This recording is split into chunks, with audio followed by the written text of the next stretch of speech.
Selamat pagi Indonesia. Anda menyaksikan seputar berita terkini pukul 9 WITA bersama saya Agus Jagatraya. Menghindari peredaran uang palsu, seorang kasir harus memiliki ketelitian dan pengetahuan terhadap keaslian uang. Untuk itu, sosialisasi terhadap uang asli penting dilakukan, terutama di pusat perbelanjaan. Pusat perbelanjaan di Denpasar ini sempat menemukan uang palsu pada awal tahun 2015.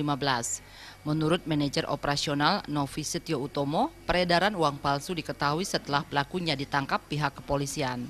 Mengantisipasi kejadian serupa, pihaknya terus meningkatkan kewaspadaan dengan memberikan pelatihan kepada kasir oleh Bank Indonesia untuk mengenal keaslian uang. Selama ini, kasir memeriksa uang dari konsumen secara manual menggunakan tangan serta dibantu alat sinar ultraviolet.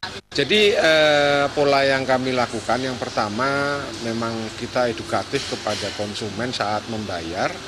Karena kasir kami 1 bulan yang lalu juga mendapatkan training dalam hal cara-cara mengantisipasi dan memeriksa keaslian uang.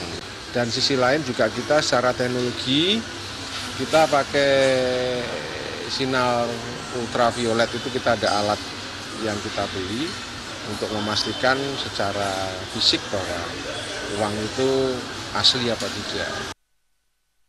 Sosialisasi pengenalan uang asli dan palsu perlu gencar dilakukan oleh BI, terutama kepada para kasir yang selalu berkutat dengan transaksi uang. Upaya tersebut untuk mencegah atau meminimalisir peredaran uang palsu di masyarakat. Pera Widya dan Indra Wijaya, Bali TV. Pemirsa, demikian seputar Bali terkini kali ini. Nantikan informasi menarik kami dalam seputar Bali terkini 1 jam mendatang. Salam Indonesia.